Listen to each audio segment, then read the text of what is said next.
Merhaba arkadaşlar, örgü kanalıma hoş geldiniz. Kız bebeklerimiz için güzel bir şort etek yaptım ve bugün bunun anlatımını sizlerle paylaşmak istiyorum. Anlatımıma geçmeden önce bebeğin üzerinde bu güzel şort eteğimizi görün istedim. Bakın şu şekilde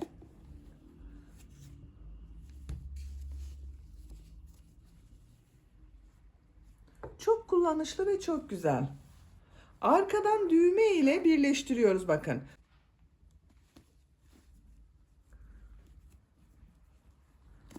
Bu şekilde bakın buraya bir düğme diktim. Askıları buraya takıyorum. Bir düğmeye iki askıyı birlikte takabiliyoruz.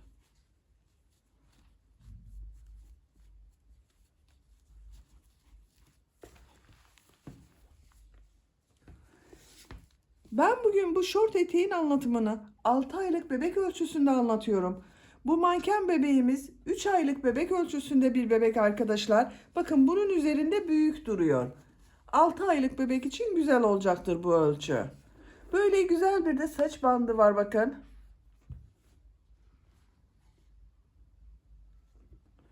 Bir de bunların takım olarak güzel bir ayakkabı var. Şöyle bakın, kız bebeklerimiz için çok güzel bir ayakkabı. Bebeğin üzerinden çıkaralım, bir de öyle görelim arkadaşlar. Manken bebeğin üzerinden çıkardım. Bakın görüntüsü böyle.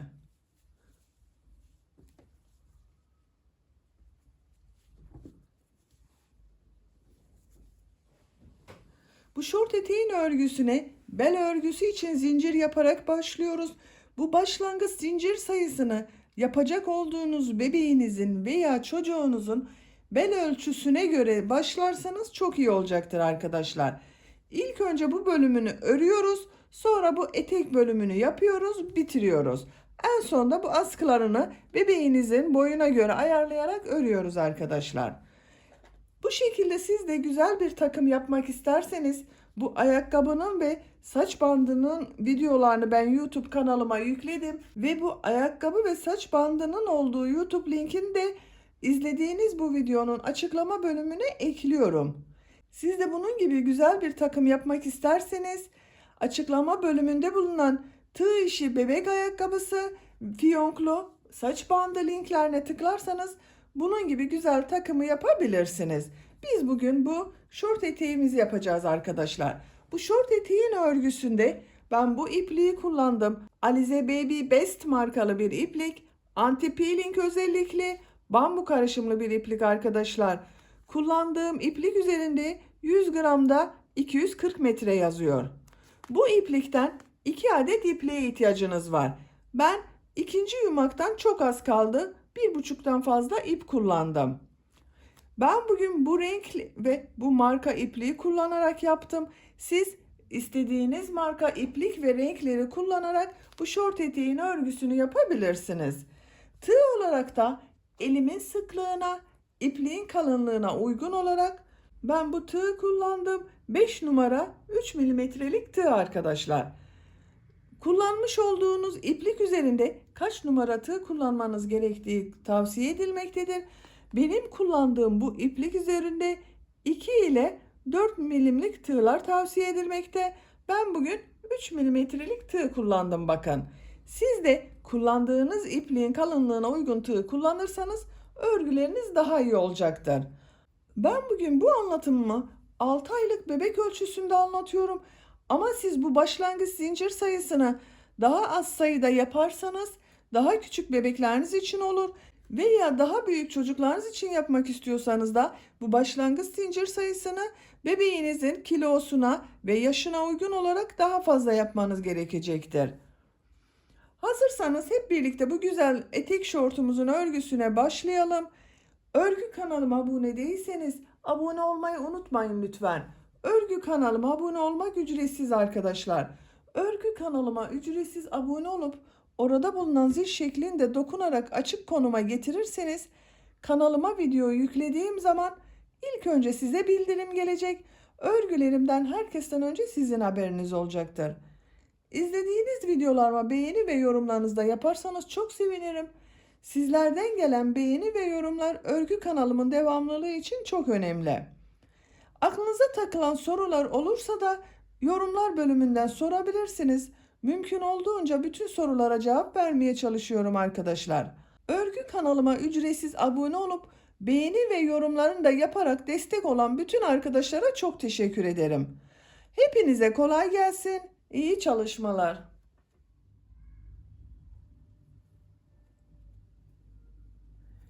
Örgüye bel örgüsü için zincir yaparak başlıyoruz. Zincir yapabilmek için ilk ilmeği ben bu şekilde yapıyorum. Size nasıl kolay geliyorsa ilk ilmeği öyle yapabilirsiniz. Zincirleri yapmaya başlıyorum. Çok sıkı zincirler yapmayalım arkadaşlar.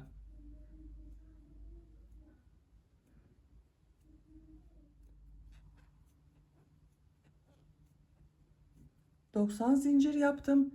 Benim yapacağım ölçü için bu 90 zincir yeterli.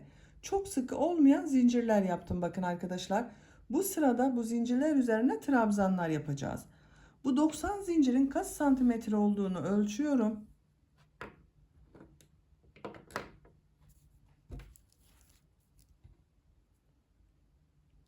Sıfır noktasına başlangıcını tuttum. Ölçtüğüm zaman 39 santimetre zincir uzunluğu var. Siz bunu bebeğinizin beline göre ölçerek yaparsanız çok iyi olacaktır. Bel ölçüsüne göre yapıyoruz arkadaşlar başlangıcına.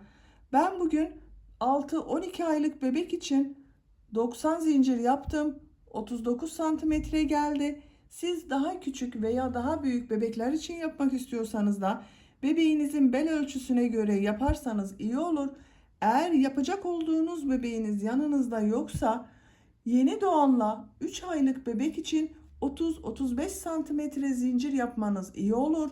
3-6 aylık bebek için 33-37 santimetre zincir yaparsanız iyi olur arkadaşlar. 6-12 aylık bebek için de 35 ile 40 santimetre arası zincir iyi olur. 1-2 yaş arası bebekler için yapacaksanız da 37-43 santimetre arası ölçü iyi olacaktır. Bu size söylemiş olduklarım standart ölçü tablosu arkadaşlar. Ama sizin bebeğinizin kilosuna, gelişimine göre bu zincir sayısı daha az veya daha çok yapabilirsiniz. Trabzanlar yapacağımı söylemiştim. 3 zincirde dönüş için yapıyorum. 1, 2, 3.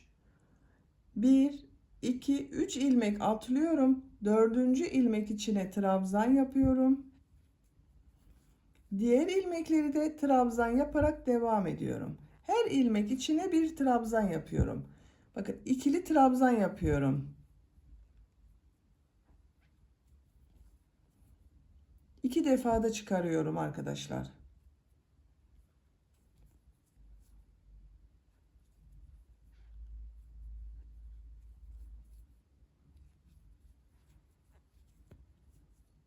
Zincirler üzerine trabzanlar yaparak devam edelim.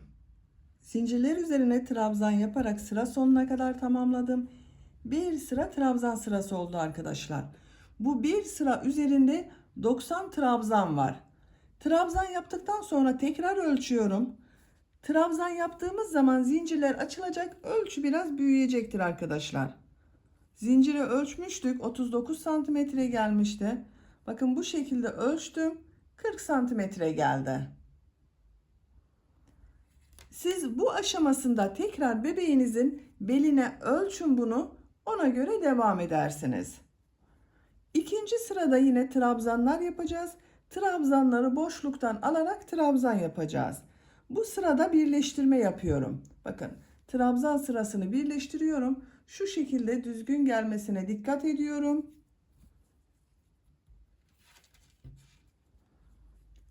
Bu son ilmek ile burada yaptığım bir ilmek var. Tığ takıyorum. İlmek kaydırması yaparak sırayı birleştiriyorum. Bakın sırayı birleştirdik. 2 zincir yapıyorum. Bir düz bir ters boşluklardan alarak trabzan yapacağız bu sırada. İlk trabzanı bakın düz taraftan boşluktan alıyorum. Trabzan yapıyorum. İkinci trabzanı ters taraftan boşluktan alıyorum. Trabzan yapıyorum. Düz taraftan boşluktan alıyorum, trabzan yapıyorum. Ters taraftan boşluktan alıyorum, trabzan yapıyorum.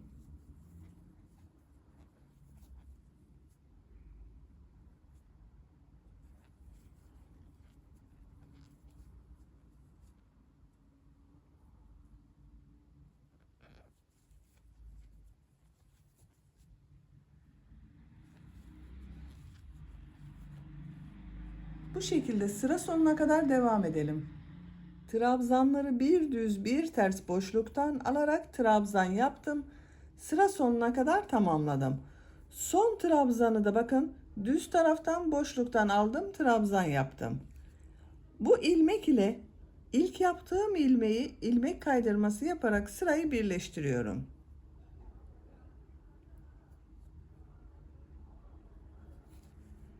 Sırayı birleştirdim bakın arkadaşlar. Görüntü olarak böyle oldu.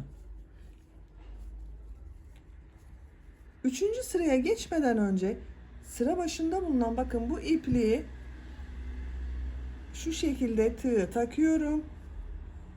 İçeriye çekerek sırayı birleştiriyorum. İlk sırayı birleştiriyoruz. Bakın. Sırayı birleştirdik. Düzgün göründü. Bu iki zincir yaptığımızda ters tarafta görünen trabzan oldu. Düz taraftan trabzan yaptım. İlk trabzanı, son trabzanında bakın düz taraftan trabzan yaptım. İki zincir yaptığımda ters tarafta görünen trabzan oldu. Üçüncü sıradayız. Üçüncü sırada trabzanları nasıl görüyorsan o şekilde boşluktan alarak trabzan yapıyorum. İki zincir yapıyorum.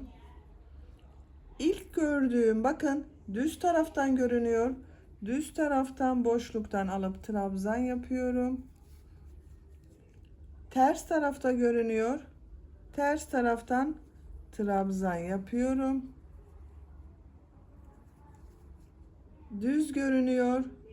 Düz taraftan trabzan yapıyorum. Ters taraftan trabzan yapıyorum. Düz taraftan trabzan yapıyorum. Bel örgüsü artık bu şekilde devam edecek arkadaşlar. Trabzanları nasıl görüyorsan o şekilde boşluktan alıp trabzan yapalım. Sıra sonunda ilmek kaydırması yaparak sırayı birleştirelim. Tercihinize göre bel örgüsüne devam edelim. Bel örgüsü 4 sıra olarak tamamladım. Bakın 1, 2, 3, 4. Kaç santimetre olduğunda ölçüyorum. Sizin iplik kalınlığına ve elinizin sıklığına göre bu sıra sayısı 5 sırada olabilir. Bakın 3 santimetre genişlik var. Bu yeterli. Siz isterseniz dediğim gibi bunu 5 sıra yapabilirsiniz. Bakın bu şekilde bel örgüsünü tamamladık. 2 zincir yapıyorum. File örgüleri yapacağız arkadaşlar. File örgülerini yaparken bu ters tarafta bulunan bakın bu trabzanları boşluktan alarak sık iğne yapacağız. Bir ilmeği atlıyorum. Bu terste görünen trabzanı boşluktan alıyorum. Sık iğne yapıyorum. 2 zincir yapıyorum. Bir ilmek atlıyorum. Bu trabzanı ters taraftan boşluktan alıyorum. Sık iğne yapıyorum. 2 zincir yapıyorum. Bir ilmek atlıyorum. Terste görünen bu trabzanı ters taraftan boşluktan alıp sık iğne yapıyorum. Bu şekilde fileler yapıyoruz bakın. Sıra sonuna kadar devam edelim. Sıra sonuna kadar tamamladım. 2 zincir yapıyorum. İlk yaptığım bu 2 zincir ile birleştiriyorum. İlmek kaydırması yapıyorum. Sırayı birleştirdim. Bu bir sırada bu 2 zincirli olan kafeslerden 45 tane oldu arkadaşlar.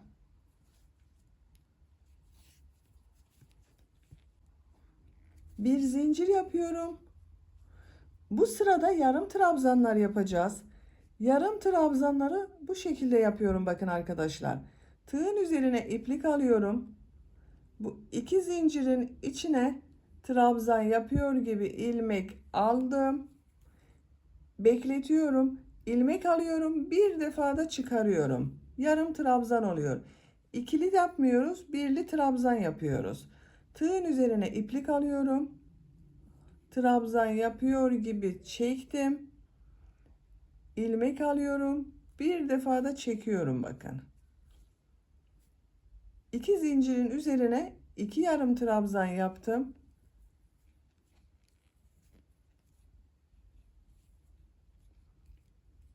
İki yarım trabzan yaptım. Her iki zincirli boşluğa iki yarım trabzan yapıyoruz.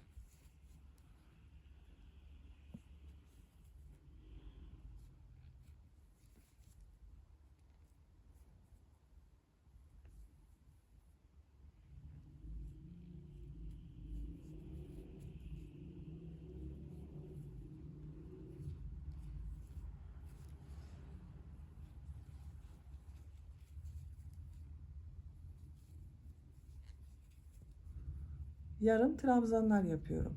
Sıra sonuna kadar devam edelim. Yarım trabzanlar yaparak sıra sonuna kadar tamamladım.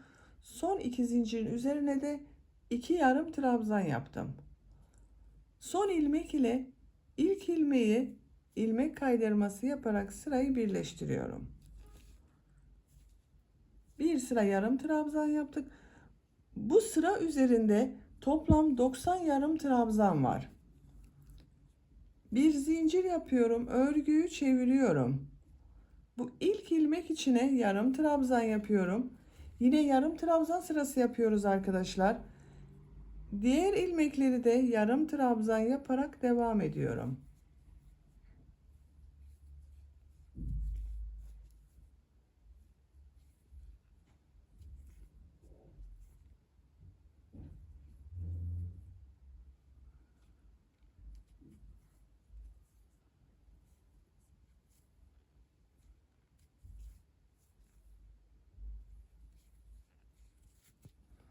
Bu şekilde. Sıra sonuna kadar devam edelim. Yarım trabzanlar yaparak sıra sonuna kadar tamamladım. Son ilmek ile ilk ilmeği ilmek kaydırması yaparak sırayı birleştiriyorum. Bir zincir yapıyorum, örgüyü çeviriyorum. Her sıra başında örgüyü çevirerek örüyoruz arkadaşlar, unutmayalım. Tığın üzerine iplik alıyorum. İlk ilmek içine yarım trabzan yapıyorum. Diğer ilmeklere de yarım trabzan yapıyorum.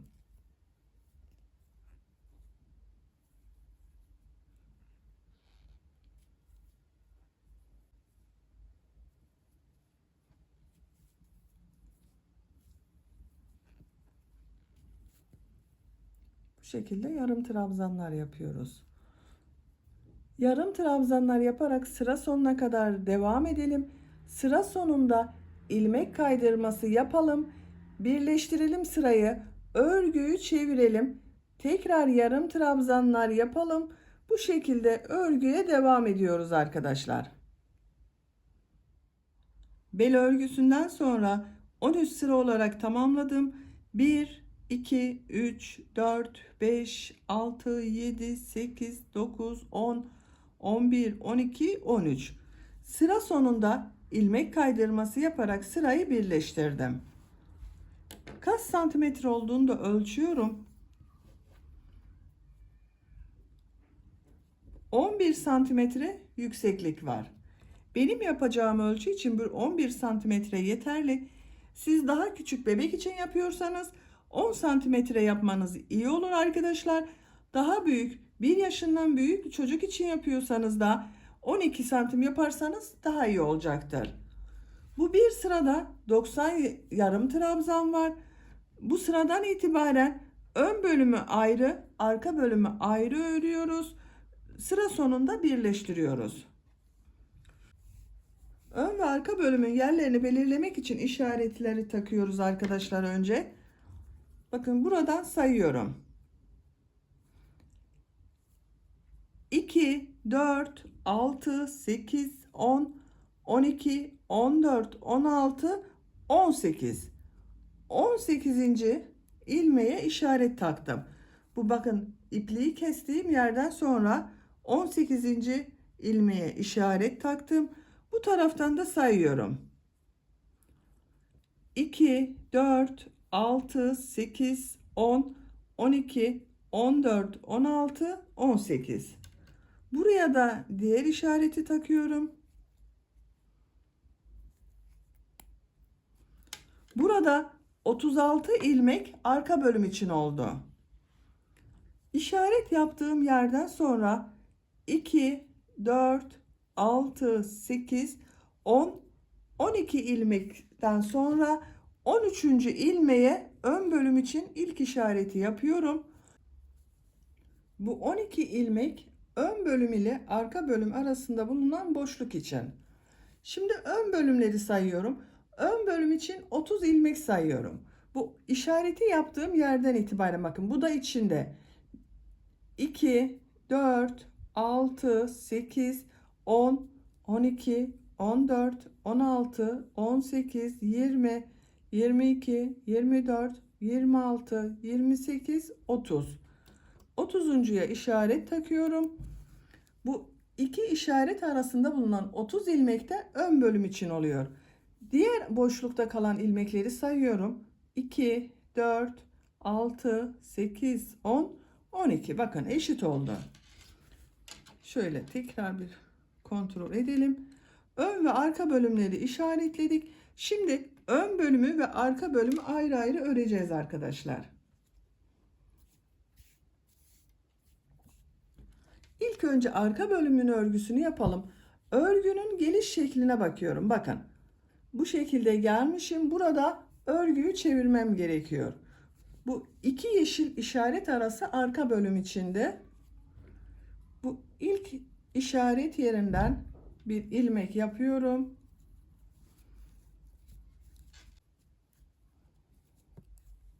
Bir zincir yaptım, sağlamlaştırdım. Bu ilk ilmek olan, bakın işaretli olana bir yarım trabzan yapıyorum. Diğer ilmekleri de yarım trabzan yapıyorum. Yine yarım trabzan olarak devam ediyoruz.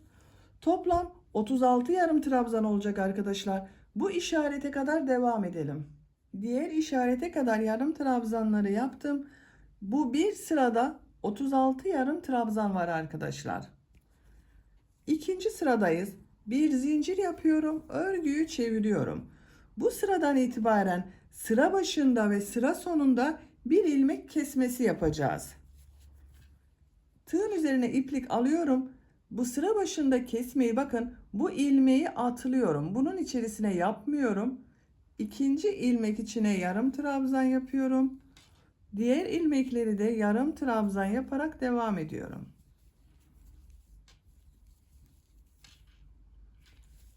Sıra sonunda 2 ilmek kalasıya kadar devam edelim. Sıra sonunda 2 ilmek kalasıya kadar yarım trabzanları yaptım. Bu 2 ilmeği tek ilmek yapacağız. Kesme yapıyoruz. Tığın üzerine iplik alıyorum. İlmekten ilmek aldım, bekletiyorum. Son ilmeğe tığ takıyorum. İlmek aldım, bekletiyorum. Tığın üzerinde 4 ilmek var. Hepsini içerisinden bir defada çekiyorum. Tek ilmek oldu bakın burada. Bir zincir yapıyorum, örgüyü çeviriyorum. Bu bir sırada 34 ilmek oldu arkadaşlar. Sıra başında ve sıra sonunda bir ilmek kesmesi yaptık. 34 ilmek var. Tığın üzerine iplik alıyorum. İlk ilmeği atlıyorum. İkinci ilmeğe yarım trabzan yapıyorum. Kesme yaptık burada. Diğer ilmeklere de yarım trabzan yapıyorum.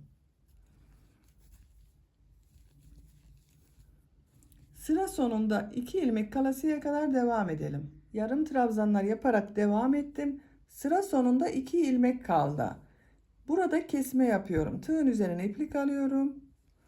İlmek aldım. Son ilmeğe tığ taktım. İlmek aldım. Hepsini içerisinden bir defa da çekiyorum.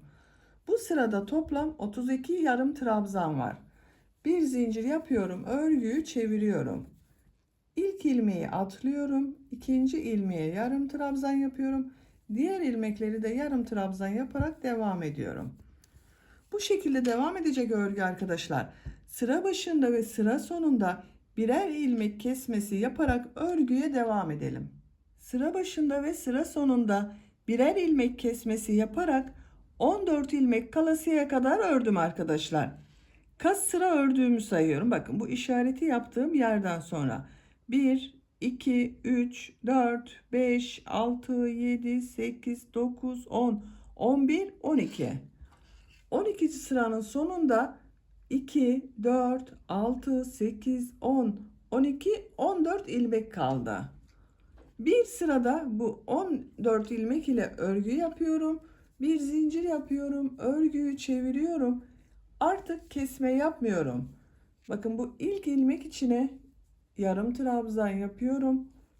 Diğer ilmekleri de yarım trabzan yaparak devam ediyorum. Sıra sonuna kadar devam edelim. Sıra sonuna kadar yarım trabzanları yaptım. Bu sırada da yine 14 yarım trabzan var arkadaşlar. İpliği kesiyorum.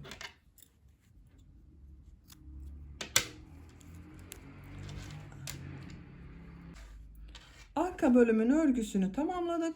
Şimdi ön bölümün örgüsünü de yapalım. Ön bölümde yine arka bölüm gibi kesmeler yapacağız. Örgünün ters tarafından bakın, geliş yönüne göre yine aynı başlıyorum. Bu 12 ilmekten sonra işaret yaptığım buradan bir ilmek yapıyorum.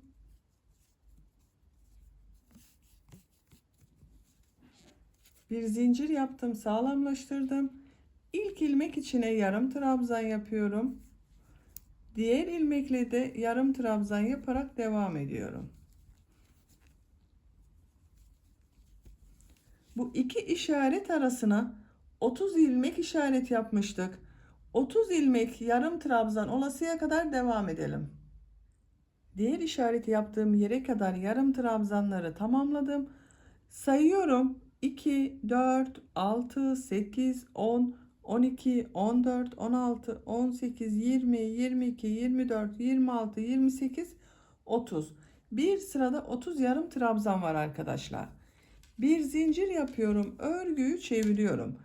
Yine sıra başında ve sıra sonunda bir ilmek kesmesi yapacağız.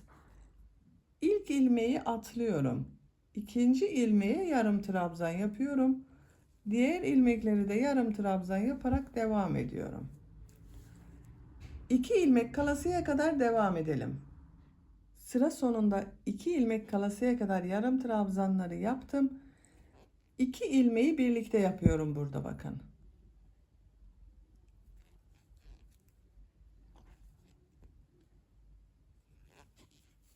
Tek ilmek yaptık. 2 ilmeği birlikte yaparak tek ilmek yaptık.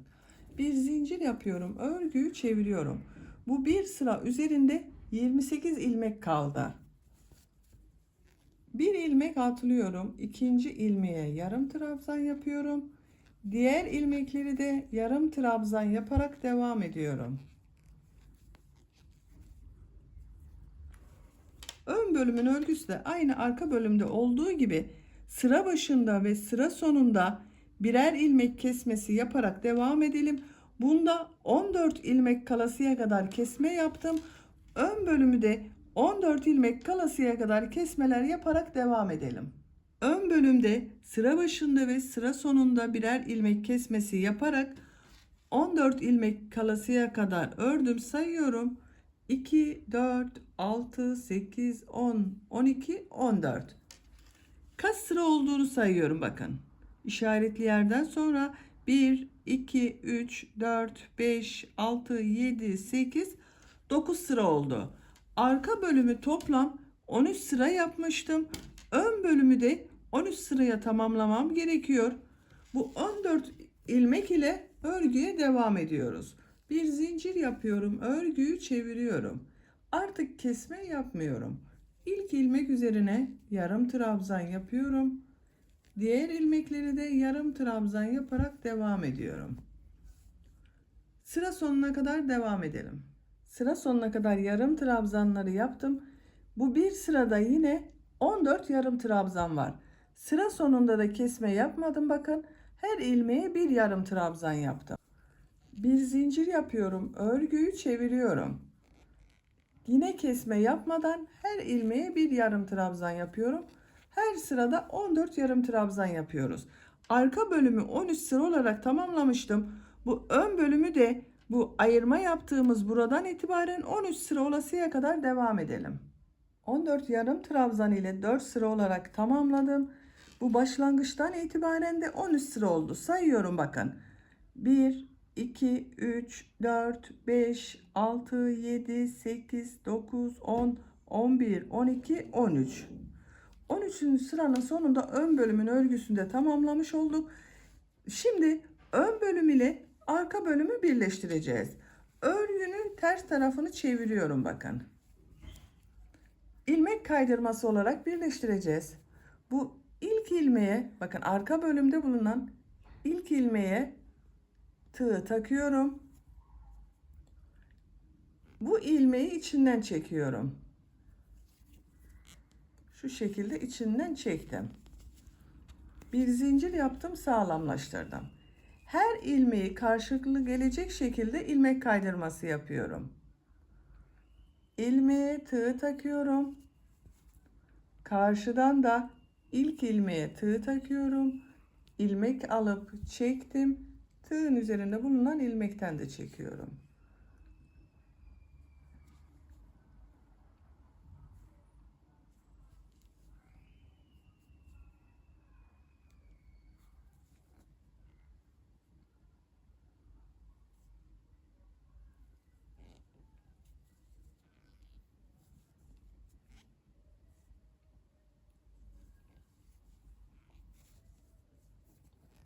Bu şekilde devam ediyoruz.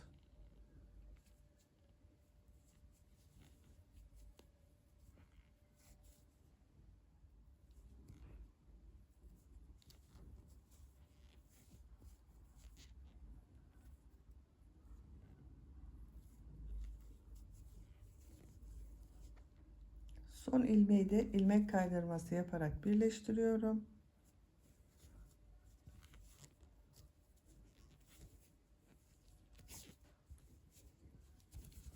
Bakın. Bu şekilde birleştirdik. Burası örgünün ters tarafı. Düz tarafı görüntüsü böyle oldu arkadaşlar.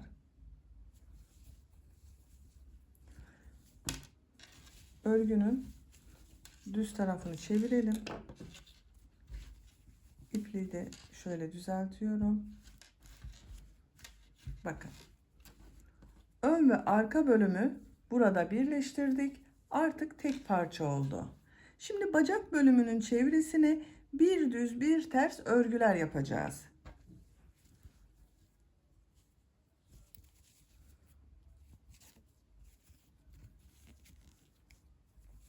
Burada bir zincir yapmıştım bakın. Bu ilmeğe yarım trabzan yapıyorum. Yarım trabzanlar yapıyoruz.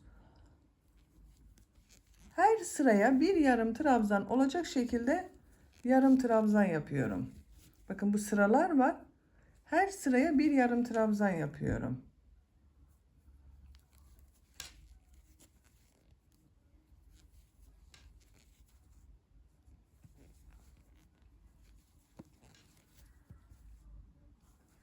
Sıra sonuna kadar devam edelim. Bacak örgüsünün çevresinde bir sıra yarım trabzanlar yaparak başladığım yere kadar tamamladım. Son ilmek ile ilk ilmeğe ilmek kaydırması yaparak sırayı birleştiriyorum. Bakın arkadaşlar. Bu şekilde buradan başladım. Bacak çevresinde bir sıra yarım trabzan yaptım. Bacak çevresinde de bu bel örgüsünde yaptığım gibi bir düz bir ters yarım trabzanlar yapacağız. Bunu trabzan yapmıştım. Burada yarım trabzan yapıyorum. Bir zincir yapıyorum. İlk gördüğümü düz taraftan boşluktan alıyorum. Yarım trabzan yapıyorum. Ters yarım trabzan yapıyorum. Düz yarım trabzan yapıyorum. Ters yarım trabzan yapıyorum.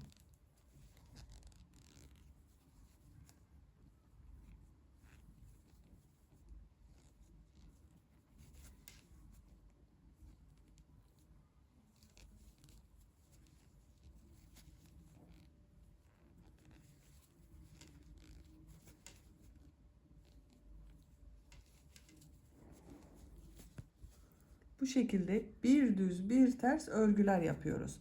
Sıra sonuna kadar devam edelim.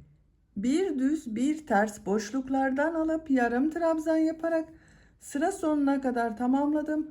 Sıra başında düz boşluktan aldım, yarım trabzan yaptım. Sıra sonunda da düz boşluktan aldım, yarım trabzan yaptım.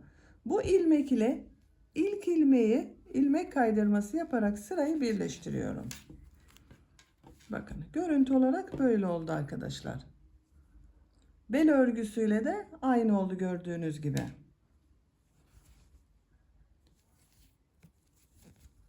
Bir zincir yapıyorum. Bu sırada bu yarım trabzanları nasıl görüyorsan o yönde boşluktan alıp yarım trabzan yapacağız. Düz görünüyor. Düz taraftan boşluktan yarım trabzan yapıyorum. Ters görünüyor. Ters taraftan yarım trabzan yapıyorum. Düz taraftan yarım trabzan yapıyorum.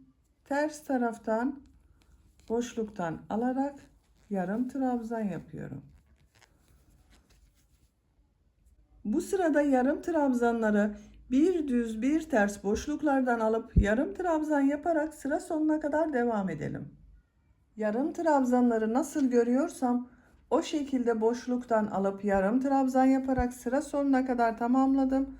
Son ilmek ile ilk ilmeği ilmek kaydırması yaparak sırayı birleştiriyorum. Üst sıra yaptık. Bir sıra daha yarım trabzan sırası yapıyorum arkadaşlar. Siz isterseniz bu şekilde bırakabilirsiniz tercihinize göre. Bir zincir yapıyorum. Bu sırada yine trabzanları nasıl görüyorsan o şekilde boşluktan alarak yarım trabzan yapıyorum. Düz taraftan boşluktan alıyorum, yarım trabzan yapıyorum. Ters taraftan boşluktan alıyorum, yarım trabzan yapıyorum.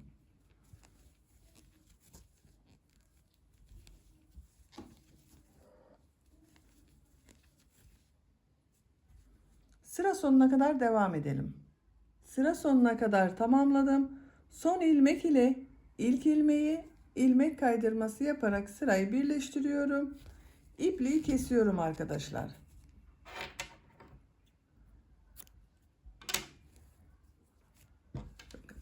Bacak örgüsünün birisini tamamlamış olduk böylece. Şimdi diğer bacağın örgüsünde başlayalım. Bu birleşim yaptığım yerden başlıyorum bakın diğer bacak örgüsüne. Bir ilmek yapıyorum. Yarım trabzanlar yapıyorduk. Bu bacak örgüsünde de birinci sırada yarım trabzanlar yaptım.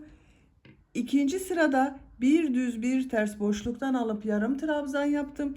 3 ve 4. sırayı da nasıl görüyorsam o yönde boşluktan alarak yarım trabzan yaptım. Toplam 4 sıra yaptım bakın bu bacak örgüsünü. Bir zincir yapıyorum. İlmek içine yarım trabzan yapıyorum. Gördüğüm ilmeklere de yarım trabzan yapıyorum. Bacağın çevresinde bir sıra yarım trabzan yapıyoruz.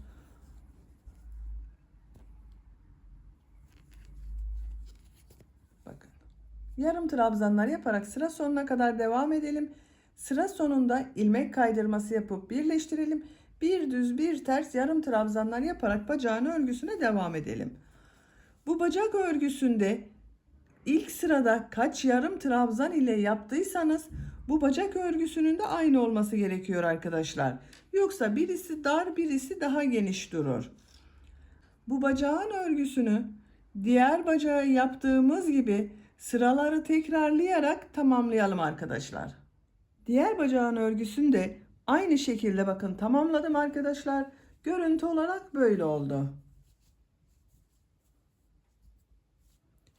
Şimdi bu üzerine yapacak olduğumuz etek görünümünü yapacağız.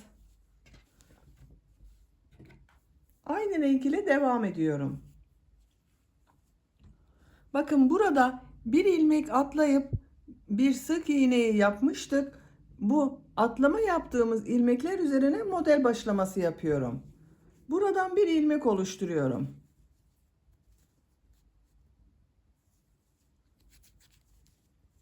Bir zincir yaptım, sağlamlaştırdım. 3 zincir yapıyorum. V şekilleri yapacağız. Tığın üzerine iplik alıyorum. Aynı ilmeğe trabzan yapıyorum.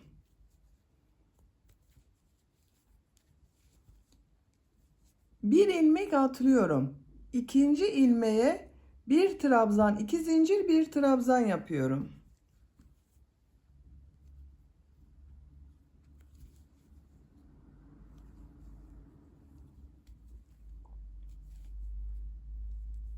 Bir ilmek atlıyorum. İkinci ilmeğe bir trabzan, iki zincir, bir trabzan yapıyorum.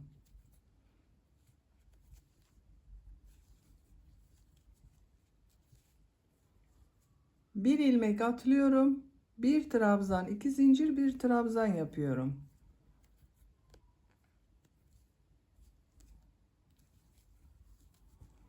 Bakın, V şekillerini bu düz taraftan aldığımız trabzanlar üzerine yapıyoruz. Ters taraftan yaptığımız trabzanları boş bırakıyoruz, atlıyoruz arkadaşlar. Sıra sonuna kadar V şekilleri yaparak devam edelim. V şekilleri yaparak sıra sonuna kadar tamamladım. Son V şekliyle ilk V şeklini ilmek kaydırması yaparak birleştiriyorum. Sırayı birleştirdim bakın arkadaşlar. Görüntü olarak böyle oldu. Bu düz yaptığımız, bakın boşluktan alarak yaptığımız trabzanların üzerine V şekilleri yaptık bu sırada. İkinci sıradayız. İkinci sırada V şekillerinin içine 2 trabzan, 2 zincir, 2 trabzan yapıyorum.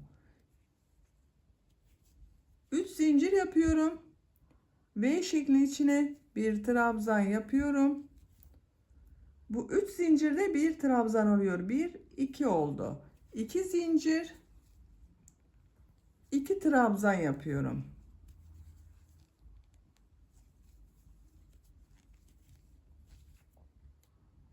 İki trabzan, 2 zincir, 2 trabzan yaptım. Tığın üzerine iplik alıyorum. V şeklinin içine 2 trabzan, 2 zincir, 2 trabzan yapıyorum.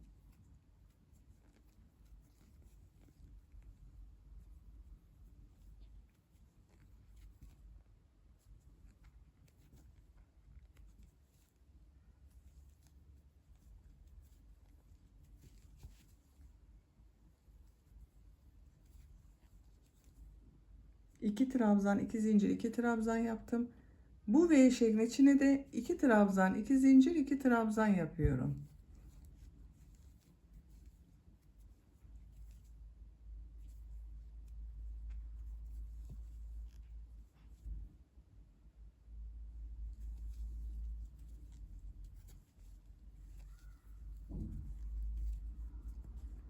Bu şekilde oluyor. Sıra sonuna kadar devam edelim. V şekillerinin içine 2 trabzan, 2 zincir, 2 trabzan yaparak sıra sonuna kadar tamamladım. Son V şeklinin içine de 2 trabzan, 2 zincir, 2 trabzan yaptım. Bu model ile ilk yaptığım modeli ilmek kaydırması yaparak birleştiriyorum. Sırayı birleştirdim bakın arkadaşlar. Görüntüsü böyle oldu.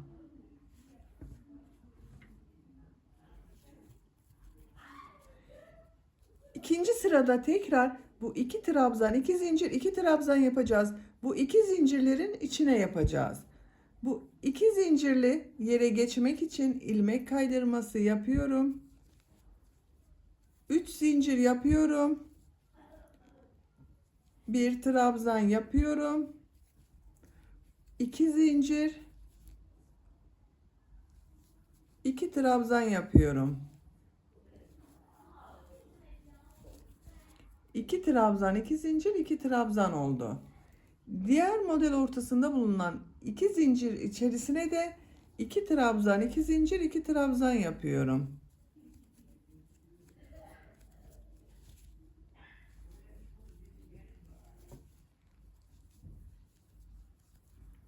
2 trabzan, 2 zincir, 2 trabzanı yaptım. Bu model içine de 2 trabzan, 2 zincir, 2 trabzan yapıyorum.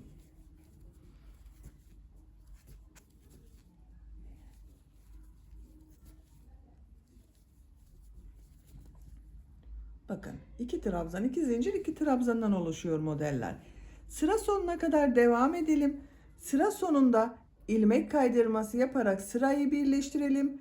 Bu 2 zincir içine ilmek kaydırması yaparak geçiş yapalım. 2 trabzan, 2 zincir, 2 trabzan şeklinde modellerin örgüsüne devam edelim. Modelli bölümü 7 sıra olarak tamamladım. V şekli içerisine 2 trabzan, 2 zincir, 2 trabzan şeklinde 7 sıra yaptım arkadaşlar. 1, 2, 3, 4, 5, 6, 7. V şekli ile birlikte 8 sıra oldu. Bu yükseklik yeterli. Bakın şöyle tuttuğunuz zaman bacak bölümünün buraya geliyor. Sizin elinizin sıklığına göre daha fazla sayıda yapabilirsiniz. Daha az sıra sayısı da yapabilirsiniz. Sıra sonunda ilmek kaydırması yaparak bakın sırayı birleştirdim. Burada bitirmiyorum. Bunun ucuna dilim modelleri yapmak istiyorum. Dilim modellerine yine bu 2 zincirli boşluktan başlayacağız. İlmek kaydırması yaparak oraya geçiyorum arkadaşlar. 1 ilmek kaydırması, 2 ilmek kaydırması. 3 zincir yapıyorum. 2 trabzan yapıyorum.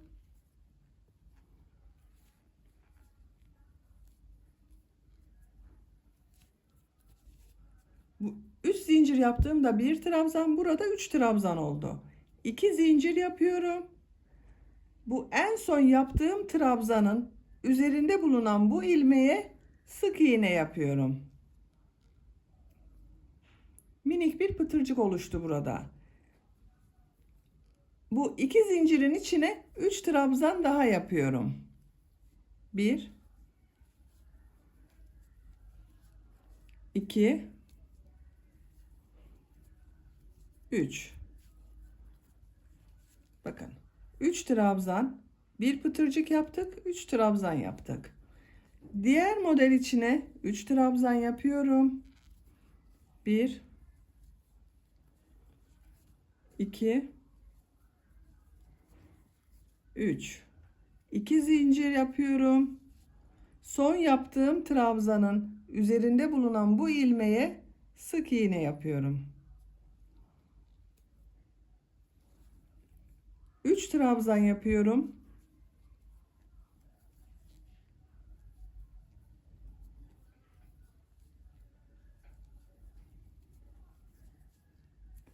İkinci modeli de tamamladım. Diğer model içine de 3 trabzan yapıyorum.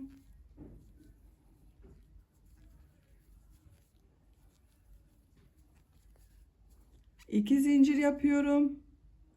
Son yaptığım trabzanın üzerinde bulunan ilmeğe sık iğne yapıyorum. 3 trabzan yapıyorum.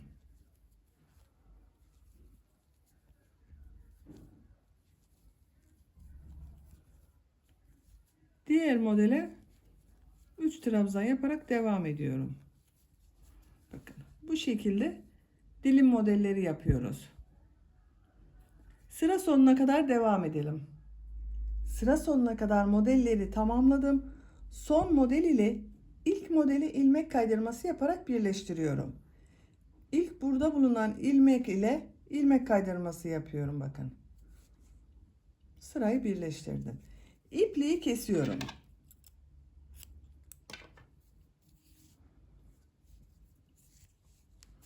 Böylece tamamlamış olduk arkadaşlar. Bakın gördüğünüz gibi çok güzel oldu.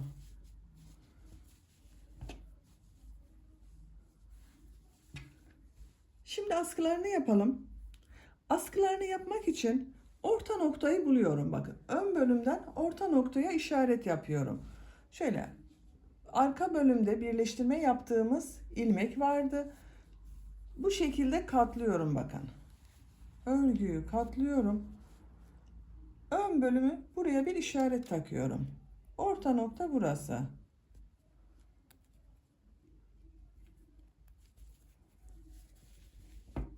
Orta noktayı bulduk. Bakın bu orta noktaya işaret yaptığım yerden sonra sayıyorum.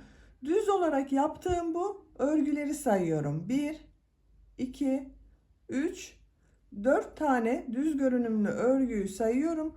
Bu 5.'den itibaren askı başlayacağız. Buraya bir işaret takıyorum. Diğer taraftan da aynı şekilde 4 tane sayıyorum. Bakın 1, 2, 3, 4. Bu 5.'ye işaret yapıyorum.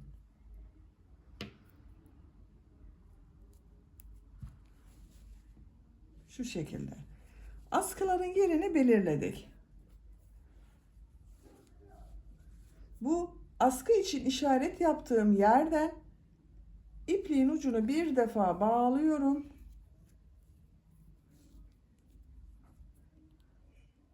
Bu düz görünümlü olan bakın örgüden bir ilmek yapıyorum. 1, 2, 3 zincir yapıyorum. Nasıl görüyorsam o şekilde boşluktan alarak trabzan yapıyorum. Bu bakın ters tarafta görünüyor. Ters taraftan boşluktan alıyorum. Trabzan yapıyorum. Düz tarafta görünüyor. Düz taraftan boşluktan alıyorum. Trabzan yapıyorum. Ters taraftan boşluktan alıyorum. Trabzan yapıyorum.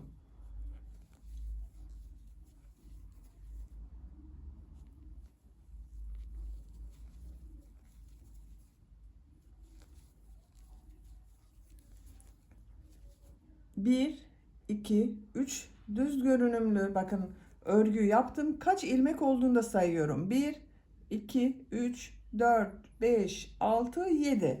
7 trabzan ile askının örgüsüne devam edeceğiz. 3 zincir yapıyorum. Örgüyü çeviriyorum. Nasıl görüyorsam o şekilde boşluktan alarak trabzan yapıyorum. Bakın düz taraftan gördüm. Düz taraftan boşluktan aldım. Trabzan yaptım. Ters taraftan boşluktan alıyorum. Trabzan yapıyorum. Gördüğümüz gibi boşluktan alıp trabzan yapıyoruz trabzanlara. Çok sıkı yapmayalım bu trabzanları arkadaşlar. Çok sıkı yapmazsanız daha güzel görünüyor. En sonda bakın burada bir üst zincir yapmıştım. Boşluğa tığ takıyorum. Trabzan yapıyorum. 3 zincir yapıyorum. Örgüyü çeviriyorum. Yine nasıl görüyorsam o şekilde boşluktan alarak trabzan yapıyorum.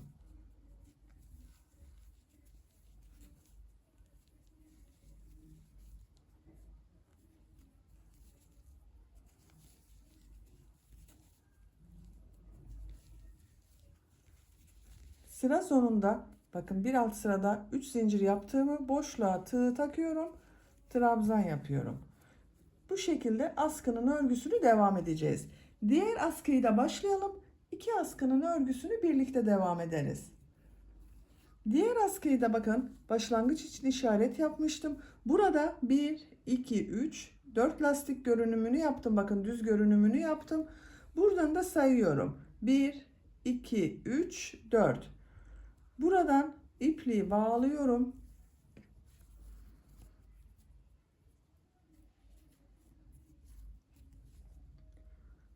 Bu trabzandan bir ilmek yapıyorum. 3 zincir yapıyorum. Diğer askıyı başladığımız gibi yapıyoruz. Nasıl görüyorsam o şekilde boşluktan alıyorum. Ters tarafta görünüyor. Ters taraftan boşluktan alıp trabzan yapıyorum.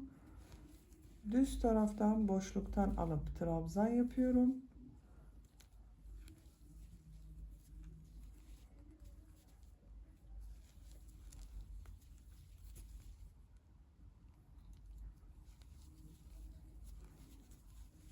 Son olan trabzanı bakın boşluktan alıyorum.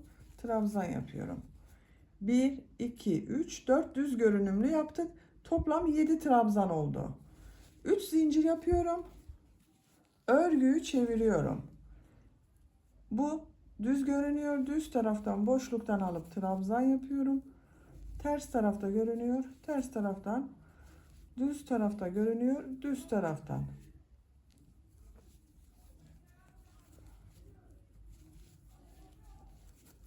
Sıra sonunda 3 zincirli olan boşluğa trabzan yapıyorum. 3 zincir yapıyorum. Örgüyü çeviriyorum. Gördüğüm gibi boşluktan alarak trabzan yapıyorum. Bu şekilde. Her iki askının örgüsü yapacak olduğunuz bebeğinizin büyüklüğüne göre bu 7 trabzan ile devam ederek tamamlayalım. İki askının örgüsünü yapacak olduğum bebeğin büyüklüğüne göre tamamladım. Kaç sıra askı yaptığımı sayıyorum. Bu bakın bel örgüsünün buradan başladım. 2, 4, 6, 8, 10, 12, 14, 16, 18, 20, 22, 24, 26, 28, 30, 32, 34, 36, 38, 40. 40 sıra askı örgüsü yaptım arkadaşlar. Kaç santimetre olduğunda ölçüyorum. Şu şekilde bakın başlangıcı sıfır noktasına tutuyorum. Ölçtüğüm zaman 34 santimetre askı uzunluğu var.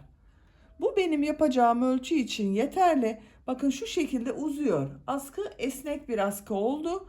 Bebeğim boyuna göre uzayacaktır arkadaşlar. Elimin sıklığına göre 34 santimetre için 40 sıra yaptım ben. Siz de bebeğinizin büyüklüğüne göre bu sıra sayısını istediğiniz kadar yapabilirsiniz. Bakın arka ortaya böyle bir düğme diktim. Yaptığım bu askıları bebeğin boyuna göre istediğiniz yeri, bakın şu trabzan aralıkları var. Buraları düğme biriti olarak kullanabilirsiniz arkadaşlar. İstediğiniz yere takabilirsiniz bakın şu şekilde. Ucuna da takabilirsiniz. Her aralığa düğme biriti olarak kullanıyoruz.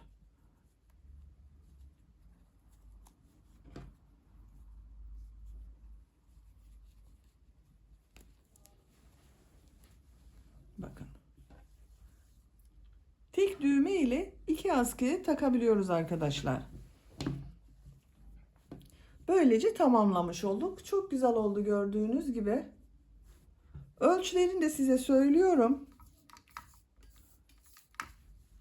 Bakın buradan genişliğini ölçüyorum.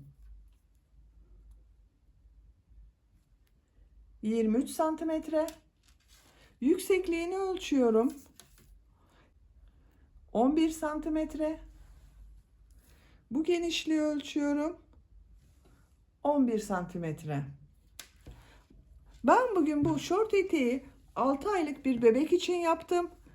Ama 3 ayından itibaren de çok rahat kullanılabilir. Ben bugün standart ölçüde yapıyorum arkadaşlar.